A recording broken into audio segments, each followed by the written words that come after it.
نحمده ونصلي على رسوله الكريم اما بعد فاعوذ بالله من الشيطان الرجيم بسم الله الرحمن الرحيم رب اشرح لي صدري ويسر لي امري واحلل عقدة من لساني يفقهوا قولي۔ نبی کی بیویوں سے اگر تمہیں کچھ مانگنا ہو تو پردے کے پیچھے سے مانگا کرو، پردے کے پیچھے سے۔ جی ہاں، مردوں کو یہ حکم دیا کہ سامنے سے نہیں، بغیر حجاب کے نہیں، حجاب کے پیچھے سے۔ کیوں حجاب؟ کیوں؟ اس آیت کو انڈر لائن کیجئے، یہ آیت حجاب کی ضرورت بتاتی ہے۔ یہ تمہارے اور ان کے دلوں کی پاکیزگی کے لیے زیادہ مناسب طریقہ ہے، یعنی اس سے دل پاکیزہ رہیں گے۔ حضرت انس کہتے ہیں کہ میں نبی صلی اللہ علیہ وسلم کا خادم تھا، بغیر اجازت آپ کے گھروں میں آتا جاتا تھا۔ ایک دن میں آیا تو آپ نے فرمایا میرے پیارے بیٹے ٹھہر جاؤ، تمہارے بعد ایک نیا حکم آیا ہے، اب بغیر اجازت اندر نہ آؤ، یعنی ان کے اوپر بھی اجازت ہوگی۔ پھر اسی طرح اس چیز سے بھی روک دیا گیا کہ کوئی مرد کسی عورت کے ساتھ اکیلے بیٹھے کسی کمرے میں، خواہ کوئی بھی کام ہو۔ رسول اللہ صلی اللہ علیہ وسلم نے فرمایا عورتوں کے پاس جانے سے بچو۔ اس پر انصار کے ایک صحابی نے عرض کیا یا رسول اللہ، دیور کے متعلق آپ کی کیا رائے ہے؟ بردر ان لا جو ہے۔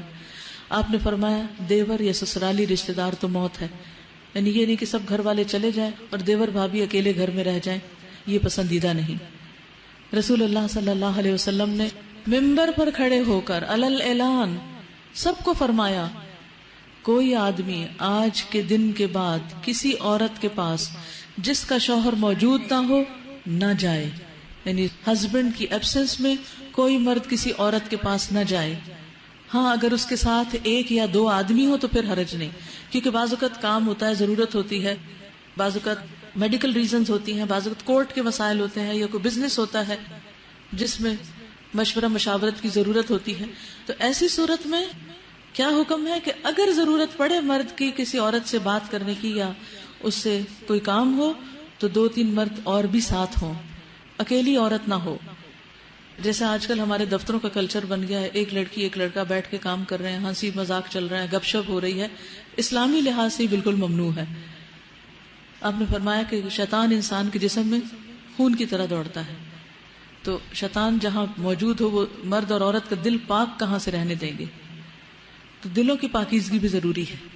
ذالکم اطہر لقلوبکم وقلوبہن، یعنی کوئی یہ نہیں کہہ سکتا کہ ہم کون سا کوئی برا کام کر رہے ہیں، کیونکہ انسان بظاہر اچھا کام کرتے ہوئے بھی اگر اپنے دل پہ پھر قابو نہ رکھ سکے اور انجام کار میں کہیں برا کر بیٹھے تو پہلے سے ہی حد بندی کر دی گئی، سد ذریعہ کر دیا گیا کہ جس ذریعے یا جس راستے یا جس دروازے یا جس ونڈو سے حرام تک انسان جاتا ہے وہ ونڈو بند کر دی جائے۔ آپ بچوں کے ساتھ ایسا نہیں کرتے کہ اگر آپ نے کوئی ایسی چیز رکھی ہو کہ جس میں آپ کو ڈر ہو کہ ہاتھ ڈالیں گے یا خلل اندازی کریں گے تو آپ کیا کرتے ہیں؟ دروازہ ہی بند کر دیتے، لاک کر دیتے، چیز کو اوپر رکھ دیتے جہاں ان کا ہاتھ ہی نہ پہنچے۔ تو یہی چیز یہاں کی گئی ہے کہ چیز کو دور کر دو تاکہ پریشانی نہ اٹھانی پڑے۔ اگر ازواج مطہرات کے دلوں کی پاکیزگی کے لیے زیادہ بہتر ہے تو پھر عام لوگوں کی دلوں کی پاکیزگی کا کیا حال ہوگا؟ کیا عام لوگ ان سے زیادہ پاکیزہ ہیں؟ تو پردے کا اصل مقصد کیا ہے؟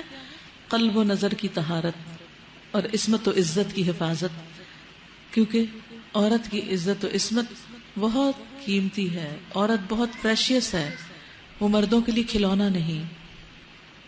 میری بیٹیاں جب چھوٹی تھی اور ان کو میں نے حجاب کروانے کے لیے کہا تو میں نے ان کو ایک مثال دی کہ جیسے سویٹ چیز کے اوپر مکھیاں آتی ہیں تو اگر مکھی کو بیٹھنے دیا جائے تو کیا ہوگا؟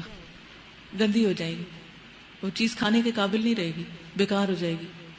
تو اسی طرح ایک عورت جو ہوتی ہے نا بہت سویٹ چیز ہوتی ہے، اور مردوں کی نگاہیں جو نا مکھیوں کی طرح ہیں، تو آپ نے اپنے اوپر نہیں بیٹھنے دینی، آپ نے اپنے آپ کو ان سے بچا کے رکھنا ہے۔ وہ صرف اتنی بات تھی، بات سمجھ میں آ گئی کہ ہاں واقعی ہم کیوں اپنے اوپر مردوں کو نگاہیں ڈالنے دیں۔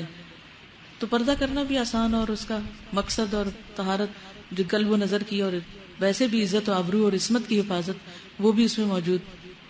تو کسی بھی طرح سے آپ اگر یہ سمجھیں کہ اللہ تعالیٰ ہمارے لیے ہماری ماں سے بڑھ کر ہم سے محبت کرنے والا ہے تو وہ احکامات ہمیں کیوں دے رہا ہے؟ وہ ہمیں پروٹیکٹ کرنا چاہتا ہے۔ حجاب عورت کی پروٹیکشن کے لیے ہے، عورت کی حفاظت کے لیے ہے، عورت کو بہترین مقام دینے کے لیے ہے۔